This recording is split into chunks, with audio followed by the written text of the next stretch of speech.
My former best friend went insane after I gave her a much-needed brutal reality check. She tried to ruin my wedding and get me fired, so I exposed her in a way that ruined her whole life. Growing up, my best friend was way richer than I was, but I actually liked it that way. When Rachel got designer clothing for Christmas and flaunted it in my face, whilst my only gift was my mother's hand-me-downs, I was happy for her. I was also happy for her at our elementary school graduation. Her parents took her to Disneyland, where she sent me photos joking that I probably wish I was her. All my parents could afford for mine was frozen pizza. When she found out, she laughed at me and called me poor. And I laughed alongside her, because I knew that in the long run, how she treated me right now because I was poor would only benefit me. And I was right. I graduated high school with a full academic scholarship because I realized studying was my only way out. Rachel, on the other hand, dropped out in sophomore year because she thought she could coast through life on family money. We actually stopped talking right around this time. She said maturing has made her realize she's too good to be friends with peasants like me, and as sad as I was, I matched her energy. I still texted her once or twice a year, wishing her Merry Christmas or a happy birthday though. I knew she had no friends, and that a simple text probably meant a lot to her. But other than that, we didn't talk. All I knew was that she was fully reliant on her parents and was trying to make it as an influencer. Honestly, I thought I'd never see her again. Until one day when I was 28. I had just graduated med school, bought a small apartment, and recently gotten engaged. That's when I got the random urge to contact her. I think I just wanted her to see me and be proud of me. I thought she would be. But instead,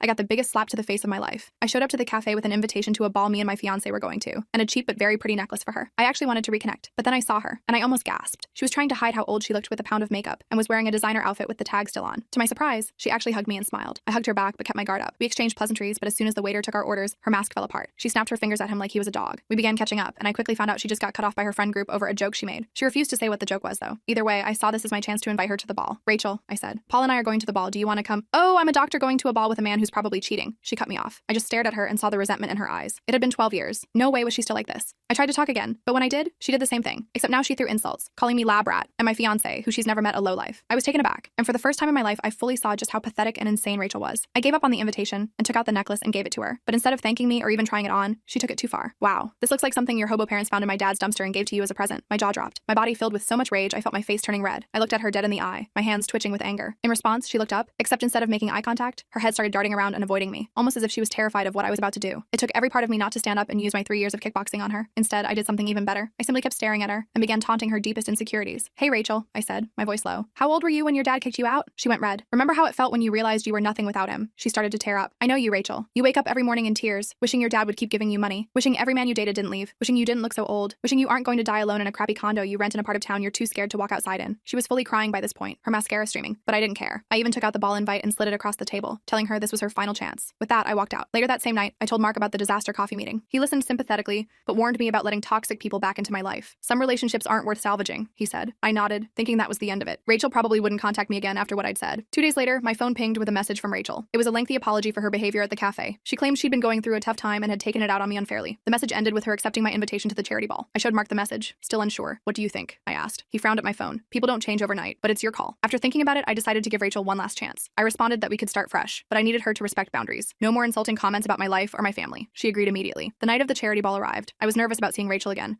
but also hopeful that maybe she was genuinely sorry. Mark and I arrived early since I was on the organizing committee. The venue looked stunning. The historical art museum downtown had been transformed with elegant lighting and floral arrangements. When Rachel walked in an hour later, I almost didn't recognize her. She looked absolutely gorgeous in a deep blue gown that probably cost more than my monthly rent. But more importantly, her demeanor was completely different. She was smiling warmly, thanking the staff, and behaving like a normal, polite human being. Your dress is beautiful, she said, approaching us. And this must be Mark. I've heard so much about you. Mark gave me a surprised look, but shook her hand politely. Throughout dinner, Rachel was pleasant company, asking thoughtful questions about Mark's work and complimenting my engagement ring. I started to think maybe she really had reflected on her behavior and wanted to change.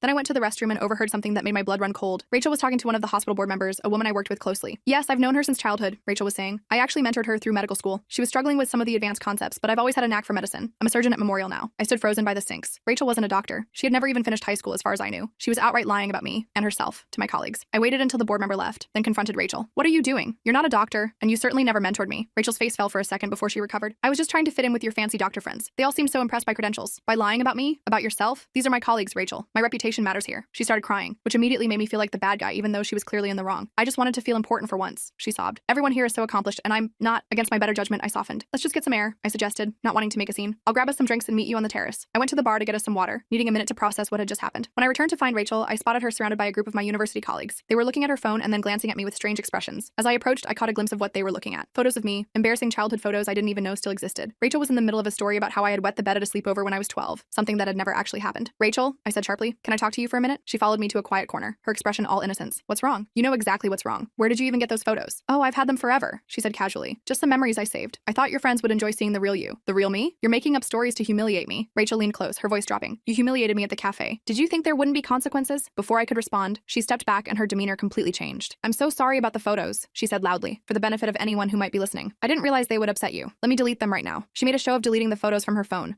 but something told me she had copies. My instincts were screaming that I'd made a terrible mistake inviting her here. The rest of the evening I tried to keep Rachel in my sight, but she kept drifting away to talk to different colleagues. I caught snippets of conversations, nothing overtly damaging, but subtle implications that we had been much closer friends than we were, with her always in the mentor position. I was getting a headache from the stress when disaster struck. Rachel and I were standing near the silent auction tables when she accidentally bumped into me, spilling her full glass of red wine down the front of my cream-colored dress. Oh my God, I'm so clumsy, she exclaimed, making a big show of trying to help while actually just spreading the stain further. The dress was ruined. It was specially made for the event, and I had been planning to speak later about the Children's Wing fundraising campaign. Now I looked like I'd been in an accident. Several of the hospital donors were watching with concern. I tried to laugh it off, but I could feel tears of frustration building. I need to go clean up, I mumbled, heading for the restroom. Mark followed me, his face tight with anger. That wasn't an accident, he said once we were alone. I was watching her. She timed it perfectly when that group of donors was looking. I nodded, dabbing at the hopeless stain. I know, we should leave, Mark suggested. You can email your speech to Dr. Patterson to read. I hated the idea of missing the networking opportunity with the chief of surgery, but my dress was beyond saving, and I couldn't shake the feeling that Rachel had more accidents planned if I stayed. As we left the event early, I glanced back to see Rachel watching us with a small smile. That's when I realized this was just the beginning. I had no idea what I had started by reconnecting with her, but I had a sinking feeling I was going to find out. The next morning, I woke up to multiple text messages from colleagues asking if I was okay. At first, I figured they were concerned about the wine incident, but when I read the messages, my stomach dropped. Apparently, Rachel had told several people that I had to leave the event because I'd had one too many drinks and couldn't handle my alcohol. I immediately called Dr. Patterson to explain what really happened, but I could tell from his tone that he wasn't entirely convinced. These things happen, he said diplomatically. Just make sure you're prepared for the board meeting next week. The implication was clear. My professional reputation had taken a hit. When I told Mark about it, he was furious. This is ridiculous, he said, pacing our kitchen. She's deliberately trying to sabotage you. I know, I replied, feeling sick to my stomach. But how do I prove it? It's her word against mine, and she's apparently very convincing. I tried calling Rachel to confront her, but she didn't answer. Instead, she texted back claiming she hadn't said anything about me drinking. She just mentioned I wasn't feeling well. According to her, my colleagues must have made assumptions or were lying to create drama. You should block her number, Mark suggested. Cut all contact. I nodded, but something held me back from blocking her immediately. If she was going to continue spreading lies about me, I wanted to know what she was saying. Instead, I decided to start documenting everything. I created a folder on my phone where I saved screenshots of all our text conversations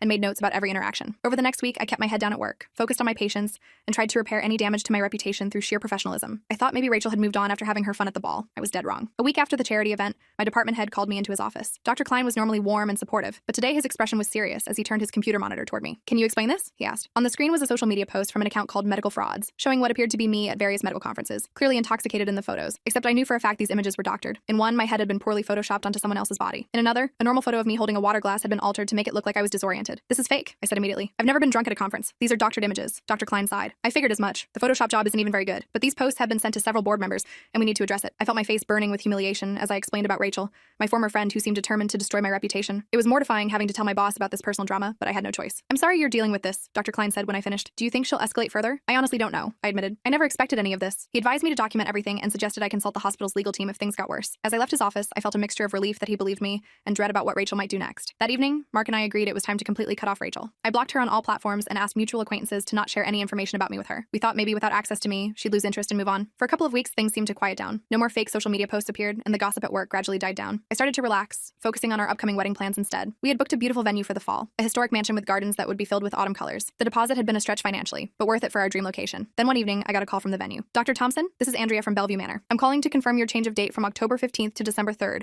and to let you know we've processed the cancellation of your catering deposit as requested. I felt like the floor had dropped out from under me. I didn't request any changes, I said, my voice shaking. Our wedding is still set for October 15th. There was an awkward pause. Well, I have the change request form here, signed by you 3 days ago. Your fiancé's mother came in to make the arrangements. My fiancé's mother lives in Colorado, I said flatly. She hasn't been to town in months. After a confusing back and forth, the truth emerged. Someone claiming to be me had made an appointment with the venue, somehow convinced them she was me, despite looking nothing like me, and made significant changes to our wedding arrangements. The venue had even refunded our catering deposit to a different credit card, meaning we'd lost thousands of dollars. I need to see the security footage, I insisted, and we need to restore all original arrangements immediately. The manager was apologetic but firm that they needed proper identification to make any changes. Mark and I drove there right away, IDs in hand, feeling sick with worry that our date might already be booked by someone else. Fortunately, our original date was still available. The manager was horrified when he realized what had happened and worked with us to restore everything, though we had to pay rush fees to reinstate our original catering order. When he showed us the security footage, my suspicions were confirmed. It was Rachel, with dyed hair and glasses, but unmistakably her. We're filing a police report, Mark said decisively as we left. This has gone beyond harassment to actual fraud. The police took our report but weren't particularly encouraging. Without Rachel admitting she had impersonated me, they said it would be difficult to prove it wasn't just a misunderstanding. They advised us to take civil action instead. 3 weeks before our wedding, the situation escalated dramatically. My bridesmaids started acting strangely, canceling dress fittings, making excuses about the bachelorette party. Finally, my maid of honor Jamie called me directly. I need to ask you something, she said, her voice uncharacteristically deathly serious. Are you and Mark having problems? Because if you need to talk, I'm here for you. Confused, I asked what she meant. That's when she forwarded me an email she'd received from an anonymous account. It contained screenshots of text messages supposedly between Mark and another woman, along with a note saying, "Thought the bride should know." The texts were completely fabricated. They showed Mark telling this woman how unhappy he was with me and planning to meet her at a hotel. The messages didn't even sound like him, and the phone number shown wasn't his. But they were convincing enough to make my bridesmaids concerned. I spent hours on the phone, reassuring each of my confused friends that my relationship was solid and the messages were fake. Meanwhile, Mark was devastated that his character was being attacked. He'd always prided himself on his integrity, and the idea that people might think he was cheating was unbearable to him. "Who does this?" he asked that night, pacing our apartment. "Who puts this much effort into hurting someone else?" I had no good answer. The level of malice Rachel was showing went beyond anything I could understand. This wasn't just petty revenge anymore. This was a concentrated effort to destroy my life. My cousin Joseph worked in cybersecurity, and I reached out to him for help. He agreed to trace the anonymous emails to see if we could connect them definitively to Rachel. The emails originated from a public internet cafe about 3 blocks from Rachel's apartment, he reported back a few days later. Can't prove she sent them specifically, but it's a pretty big coincidence. We took this information to the police, but again, they said it wasn't enough evidence to pursue criminal charges. They suggested getting a restraining order instead, which required less burden of proof. While we were figuring out our legal options, Rachel escalated yet again. Someone called the hospital anonymously, claiming they had seen me stealing medication from the pharmacy for personal use. This triggered an automatic investigation that temporarily limited my access to certain areas of the hospital, including medication storage. I was beyond humiliated having to explain to hospital security that I was being targeted by a vindictive former friend. They reviewed the security footage from the times in question and quickly confirmed I had done nothing wrong, but the experience was incredibly stressful. For a few days, I had to have another doctor co-sign all my medication orders, which meant explaining the situation to colleagues I barely knew. The hospital investigation cleared me within a week, thanks to their excellent security systems that showed I had never accessed the pharmacy inappropriately. But the damage to my reputation lingered. I could feel colleagues watching me, wondering if there was truth to the accusations. Some patients requested different doctors. It was subtle, but devastating. Meanwhile, Rachel found a new angle of attack. Mark's mother, Linda, had never been my biggest fan. She'd always hoped her son would marry the daughter of their family friends, and while she was polite to me, there was always a certain coolness. Rachel somehow discovered this vulnerability. One day, Mark got a concerned call from his mother. "Is everything okay with you and Sarah?" she asked. "I've been hearing some concerning things." It turned out Rachel had joined Linda's yoga class under a fake name and spent weeks befriending her. Once she gained Linda's trust,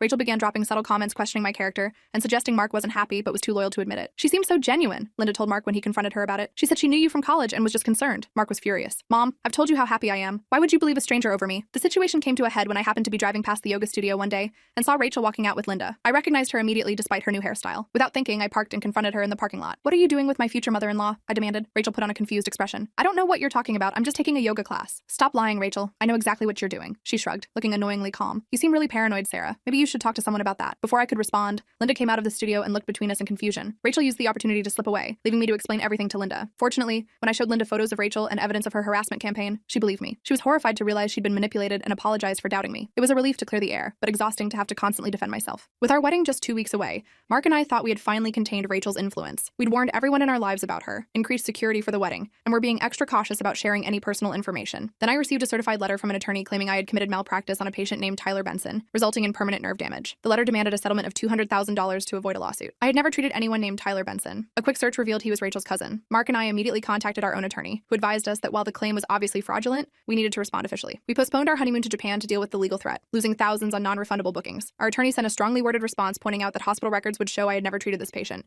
and threatening counteraction for filing a frivolous claim. The opposing attorney dropped the case quickly, suggesting they hadn't actually verified the claim before sending the letter. But the stress was taking a serious toll. I had trouble sleeping, jumping at every notification on my phone. Mark installed additional security cameras at our apartment after we found our car keyed in the parking garage. We both lost weight from the constant anxiety. Just when I thought things couldn't get worse, I discovered that someone had created an entire website dedicated to exposing me as a dangerous doctor. The site featured fabricated patient testimonials claiming I had botched simple procedures, acted unprofessionally, or prescribed incorrect medications. Some of the stories were so detailed they seemed believable, especially since they mixed in actual details about my medical specialty. The site ranked highly in search results for my name. New patient appointments dropped by 30% in just 2 weeks as people researching me found this horror show instead of my legitimate hospital profile. "We need to hire someone to fix this," Mark insisted after I broke down crying when a patient canceled their appointment, explicitly referencing something they'd read online. We found a reputation management service that specialized in helping professionals deal with online defamation. They weren't cheap, several $1,000s up front plus ongoing monthly fees, but I was desperate. My career was everything to me. I'd worked too hard to let Rachel destroy it with lies. Unfortunately, the reputation management company's efforts initially made things worse. Their attempts to promote positive content about me and flag the fake site for removal drew more attention to the allegations. Local community Facebook groups began discussing whether I was actually a dangerous doctor, with people chiming in to say they'd heard things, even though they'd never been my patients. I had to swallow my pride and ask colleagues to write positive testimonials about working with me,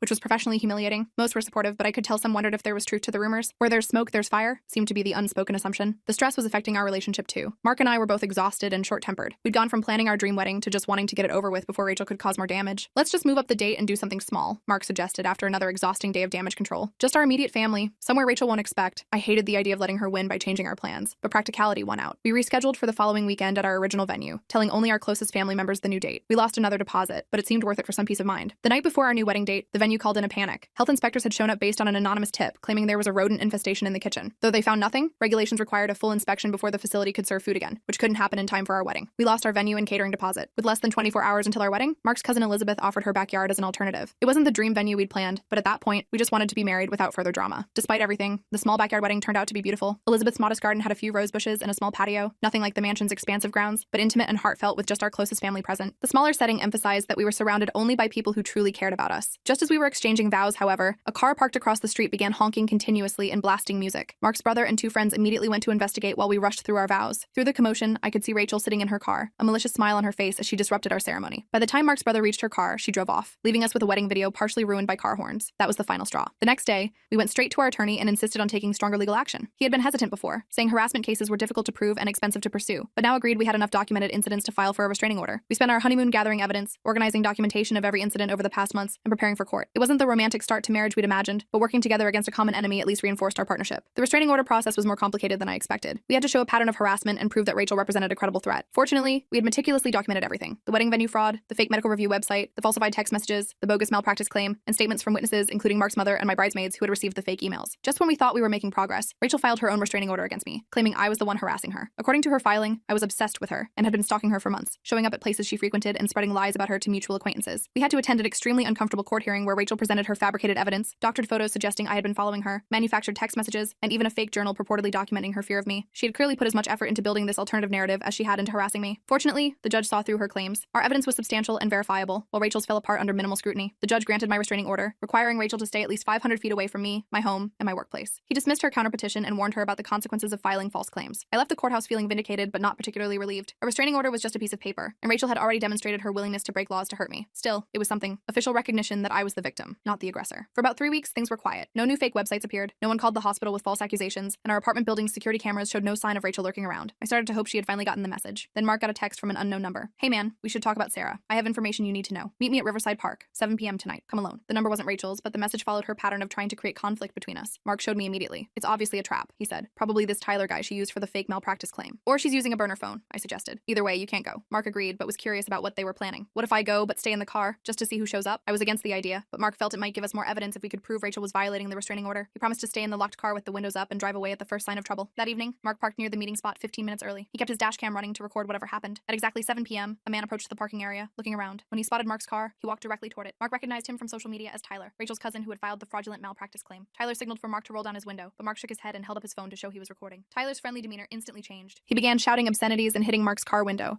clearly trying to provoke a reaction. He was recording too, likely hoping to get footage of Mark retaliating that could be used against us later. Mark calmly drove away without engaging, leaving Tyler standing in the parking lot. When he got home and showed me the dash cam footage, I felt sick. They had clearly been trying to provoke Mark into a physical confrontation they could use against us in court or to damage his reputation. We added this incident to our growing file of evidence and notified our attorney. He suggested we investigate Tyler more thoroughly, since he seemed to be acting as Rachel's proxy now that she was legally barred from contacting us directly. Joseph discovered that Tyler had a criminal record in another state for similar harassing behavior, including a conviction for criminal mischief related to an ex-girlfriend's property. This pattern suggested Rachel had found the perfect accomplice, someone who shared her vindictive tendencies and lack of boundaries. We brought this information to court, filing a motion to expand the restraining order to include Tyler as Rachel's agent. Rachel showed up to contest it, playing the victim and claiming she was being persecuted by my vendetta against her. The judge wasn't impressed with her performance but warned both parties to maintain strict distance, telling Rachel explicitly that sending others to contact me or Mark would be considered a violation of the order. For the next 2 months, things were relatively quiet. Rachel appeared to be respecting the expanded restraining order, and we started to relax our vigilance slightly. Mark and I finally took a weekend trip to a nearby lakeside cabin. Not the Japanese honeymoon we'd planned, but at least a brief escape from the stress. While we were away, my mom called in tears. Someone had thrown rocks through their front windows in the middle of the night, with notes attached saying, "Your daughter ruins lives." I drove to my parents' home immediately, devastated that Rachel had turned her attention to them. Dad tried to play it off as random vandalism, but Mom was clearly shaken. At 65, they shouldn't have to deal with this kind of stress and fear. We filed another police report and installed security cameras at their house. The local officers were more concerned than the city police had been, promising to increase patrols in the area. Still, I worried constantly about my parents now being in Rachel's crosshairs. While I was helping my parents, Rachel made her most audacious move yet. Somehow she accessed my work email account and sent inappropriate messages to several patients, including offering controlled substances without proper protocols and making unprofessional comments about their conditions. I returned from my parents' house to find myself temporarily suspended pending an IT investigation. The hospital took patient complaints extremely seriously, and the emails appeared to have genuinely come from my account. Fortunately, the IT department moved quickly. They determined the emails were sent from an IP address not associated with any hospital computer or my home network. My account had been accessed through a password reset by someone who had answers to my security questions, information Rachel would have known from our childhood. The hospital reinstated me after 3 days, with an official statement to affected patients explaining the account breach. They also implemented stronger security protocols, including 2-factor authentication for all staff emails. My department head was supportive, but I could tell the incident had raised questions about my judgment in the minds of some administrators. Worse, Rachel had apparently been planning for this outcome. Before the IT department could prove the emails were fraudulent, she had taken screenshots and sent them to the state medical board with an anonymous complaint about my professional conduct. The board was obligated to investigate any complaint involving patient communication, regardless of how it originated. I had to hire a specialized attorney to defend my medical license, at significant expense. The process was lengthy and humiliating, requiring me to provide statements, character references, and evidence of the ongoing harassment campaign as context for the forged emails. The strain was affecting every aspect of my life. I developed insomnia and lost 15 pounds in a month from stress. My relationship with Mark was strained as we both struggled to cope with the constant anxiety. After a particularly bad night when I had a panic attack thinking I heard someone outside our apartment, Mark suggested we consider moving to another city. We could start fresh somewhere Rachel doesn't know, he suggested gently. New jobs, new home, new beginning. Part of me was tempted. The idea of escaping the constant vigilance was appealing, but another part of me was furious at the thought of being driven from the life I'd worked so hard to build. I'm not letting her win, I said firmly. This is my career, my home, my life. I'm not running away. Instead, we developed a comprehensive plan to gather conclusive evidence of Rachel's harassment. Joseph suggested creating a digital trap, a password-protected cloud storage that appeared to contain my personal journals and sensitive information, but was actually monitored to track anyone who accessed it. The journals detailed fabricated insecurities and fears that would appeal to Rachel's desire to hurt me. We made the security intentionally weak, using passwords related to information Rachel would know from our childhood. Then we had a mutual acquaintance casually mention in a public place that I'd been writing everything down in a digital journal as a way to cope with stress. The bait worked better than we expected. Within 2 days, someone accessed the fake journal using an IP address that traced back to Rachel's apartment building. Not content with just reading the entries, Rachel downloaded them and began posting excerpts on social media with cruel commentary about my pathetic life and insecurities. Joseph had built in digital watermarks and tracking pixels that conclusively tied the unauthorized access to Rachel's devices. We finally had irrefutable evidence of her computer crimes, including her digital fingerprints from the unauthorized access. Armed with this new evidence, we went back to the police. This time, we weren't just reporting harassment, we had proof of computer fraud, identity theft, and violation of the restraining order. The detective assigned to our case took it much more seriously than previous officers had. This crosses jurisdictional boundaries, he explained after reviewing our evidence. The computer crimes aspect makes prosecution more complicated, but also more likely to stick. We'll need to coordinate with Cybercrimes Division. For the first time in months, I felt a glimmer of hope that Rachel might face real consequences for her actions. The detective was candid about the challenges. Building a criminal case would take time, and the burden of proof was high, but he seemed confident that we had enough evidence to move forward. While the police investigation proceeded, our attorney suggested we should also pursue a civil case. We filed a comprehensive lawsuit against Rachel for defamation, harassment, intentional infliction of emotional distress, and financial damages resulting from her actions. Our attorney sent Rachel an official notice of the lawsuit with copies of all our evidence attached. We expected this show of force to intimidate her, but Rachel responded by creating a GoFundMe campaign, claiming she was being legally bullied by privileged doctors who were trying to silence her for speaking truth to power. Her campaign painted me as a vindictive, powerful physician, using my resources to crush a vulnerable woman who had dared to expose me. The narrative was so twisted it was almost impressive in its complete inversion of reality. Even more disturbing, people believed it. Rachel raised nearly $15,000 from strangers sympathetic to her fabricated victimhood. The lawsuit discovery process revealed that Rachel's revenge was not a spontaneous reaction to our cafe meeting. She had been planning it for years, keeping a detailed journal of ways to destroy me that dated back to when I first got into medical school. Pages of meticulous notes outlined how she would systematically attack every aspect of my life, my career, my relationship, my family, my reputation. This evidence strengthened our case significantly. Rachel's attorney, paid for with her GoFundMe money, advised her to settle the lawsuit, but Rachel angrily refused, insisting she was the real victim and would prove it in court. As the court date approached, Rachel became increasingly desperate. Tyler contacted Mark again, claiming he wanted to meet secretly to explain Rachel's side. When Mark arrived at the meeting spot, this time accompanied by our attorney who waited nearby, Tyler tried to provoke him into a physical altercation while recording on his phone. Mark calmly walked away, realizing it was another trap designed to damage our credibility before court. We added this attempted provocation to our growing mountain of evidence. 2 weeks before the court date, Rachel made her boldest move yet. She appeared at my parents' house claiming she wanted to apologize personally for any misunderstanding. My father, not recognizing her from the few photos he'd seen, let her in before my mother realized who she was. Rachel used the brief access to take photos inside my parents' modest home. She later posted these online with captions mocking their shabby furniture and pathetic lifestyle, comparing it to her parents' luxury home. This violation of the restraining order was the final piece we needed. Police issued an arrest warrant for Rachel, who had now committed a criminal offense by entering my parents' home against court orders. Rachel evaded arrest for 3 days, during which she sent a frantic email blast to my employer and colleagues claiming I had fabricated everything as part of an elaborate plot to ruin her. But her disappearance only made her look guilty. When she was finally arrested at a bus station apparently trying to leave town, few believed her protestations of innocence. With Rachel in custody awaiting a hearing on the restraining order violation, Mark and I finally felt a moment of relief. But we quickly realized this was just the beginning of a new chapter in our ordeal. The criminal case for violating the restraining order was separate from our civil lawsuit, which was still proceeding. Both would require our ongoing participation, testimony, and emotional energy. We were also concerned about the financial strain. Between legal fees, security measures, and income loss due to the damage to my professional reputation, we had already spent over $30,000 dealing with Rachel's harassment. The prospect of continuing legal battles was daunting. Unexpectedly, help came from an unexpected source. Dr. Klein, the senior partner at my hospital who had supported me throughout the ordeal, connected us with a pro bono attorney who specialized in stalking cases. The attorney had previously worked with several healthcare professionals targeted by vindictive individuals and was passionate about helping victims of this type of harassment. With improved legal representation, we felt more confident facing the upcoming proceedings. But Rachel had one more card to play. After being released on bail with strict conditions, including ankle monitoring, she convinced her parents to hire an aggressive attorney who claimed she had undiagnosed mental health issues that explained her behavior. This new defense strategy complicated what had seemed like a straightforward case. Rachel's attorney argued that she needed treatment, not punishment, and that her actions were the result of untreated conditions rather than malicious intent. The mental health evaluation ordered by the court concluded that while Rachel did have significant narcissistic personality traits, She was fully aware of her actions and their consequences. She did not qualify for an insanity defense or diminished capacity. However, her lawyer skillfully used the diagnosis to generate public sympathy, portraying Rachel as a troubled woman who needed help rather than a calculating tormentor. We countered by having my therapist testify about the severe anxiety and depression I had developed due to Rachel's harassment. The psychological damage was real and ongoing, regardless of Rachel's mental state when inflicting it. As the trial date approached, Rachel's attorney offered a settlement that included a gag order preventing me from discussing the case publicly. The terms would require Rachel to pay a modest sum for damages, undergo therapy, and maintain the restraining order, but I would be legally barred from sharing my experience with others. Mark thought we should take it. We could finally move on, he argued. No more court dates, no more reliving the trauma. But accepting would mean Rachel's actions remained hidden from others she might target in the future. It would mean burying the truth in exchange for a quiet resolution. After careful consideration, we rejected the offer despite our attorney's caution about the unpredictability of trials. The stage was set for a final confrontation in court, where the full extent of Rachel's campaign would be exposed, and I would finally have the chance to seek justice for the havoc she had wreaked on our lives. Whatever the outcome, I was ready to face her one last time and put this nightmare behind us. The rich friend's revenge. Ending. The trial began on a rainy Monday morning. I felt sick to my stomach as I walked into the courtroom. Rachel sat at the defense table looking perfectly put together in a modest blue dress, her hair pulled back in a simple ponytail. She looked nothing like the glamorous, vengeful woman who'd been terrorizing us. Instead, she looked like someone's innocent daughter who'd been wrongfully accused. I knew immediately this was a calculated image for the judge and any potential jury members. When Rachel spotted me, she gave me this sad, wounded look like I was the one who had hurt her. My blood boiled, but Mark squeezed my hand, reminding me to stay calm. Our attorney started by methodically laying out Rachel's campaign against us. She presented the evidence chronologically, starting with the charity ball incident and working through each escalating attack. The judge's expression grew increasingly disturbed as the pattern became clear. Rachel's attorney portrayed her as a misunderstood childhood friend who just wanted reconciliation. My client simply reached out to reconnect with an old friend, he argued. Dr. Thompson's hostile response triggered my client's admittedly inappropriate but understandable emotional reaction. I almost laughed out loud at this ridiculous spin. Thankfully, our attorney was prepared. She presented Rachel's journal entries planning my destruction, complete with timestamps showing they predated our coffee shop meeting by years. By the third day of trial, even Rachel's parents looked shocked by the extent of their daughter's behavior. They sat in the back row, their expressions growing more horrified with each new piece of evidence. I almost felt sorry for them, realizing they probably hadn't known the full scope of what their daughter had done. The turning point came during Rachel's cross-examination. She maintained her wounded victim act remarkably well for the first hour, speaking softly about how she'd always admired me and just wanted to be part of my life again. But our attorney slowly chipped away at her story, highlighting contradictions and presenting evidence that directly countered her claims. When cornered about the wedding venue sabotage, Rachel finally cracked. "You deserved everything I did to you," she screamed, her face contorted with rage. "You've always looked down on me, always thought you were better than me just because you got some scholarship." The courtroom went silent. Rachel seemed to realize her mistake immediately and tried to backpedal, but it was too late. Her outburst confirmed her malicious intent, destroying her attorney's carefully constructed narrative of mental health issues and misunderstandings.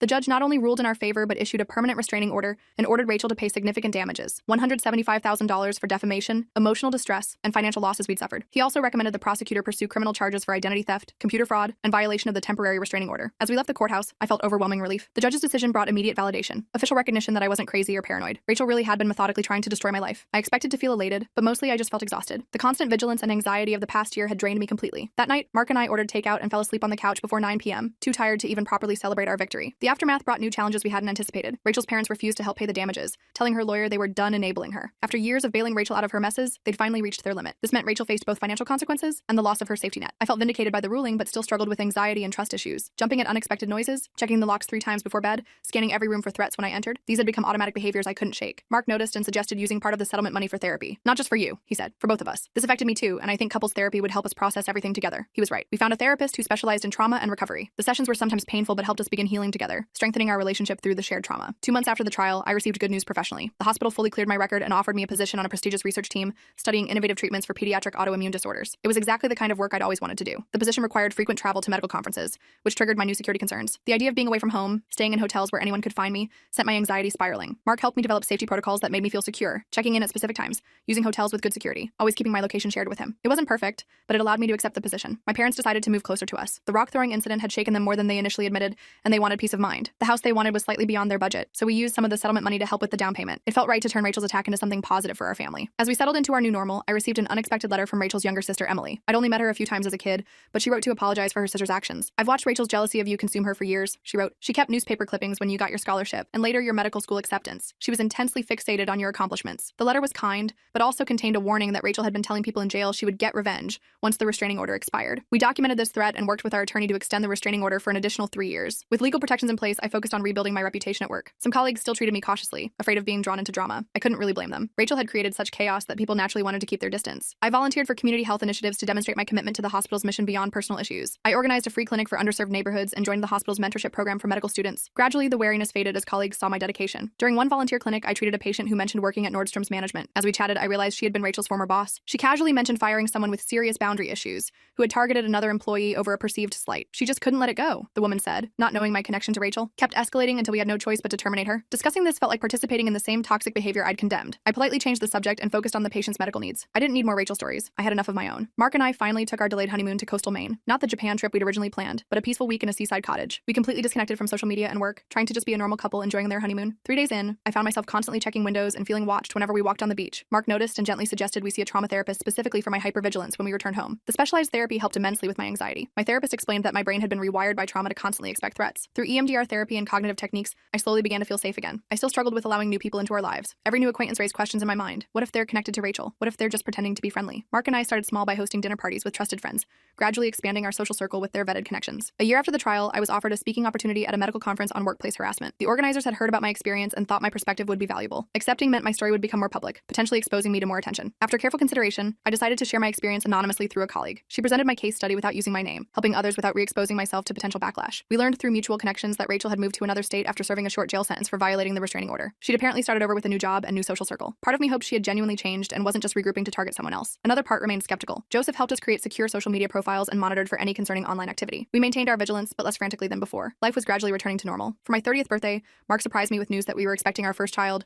I was overwhelmed with joy, a happiness I hadn't thought possible during the darkest days of Rachel's harassment. But this joy came with new fears about protecting our growing family. We channeled these concerns productively by creating extensive security systems and legal protections for our child. We established a trust to keep our home address private, installed comprehensive security systems, and made sure our child's information would be protected at future schools and daycares. 2 years after the ordeal began, we received unexpected news through our attorney. Rachel had completed court-ordered therapy and sent a notarized letter acknowledging her actions without asking for forgiveness.